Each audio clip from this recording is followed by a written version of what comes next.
Señor, cuando todo a mi alrededor parece inestable, cuando las noticias me inquietan, cuando los problemas me abruman, cuando mi mente no descansa, dame paz.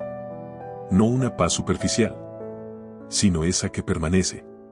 Aunque la tormenta siga afuera, calma mi corazón, silencia mis pensamientos, sostén mi espíritu, que aunque el viento sople fuerte, mi interior permanezca firme. Hoy decido confiar en ti, aún en medio de la tormenta. Amén.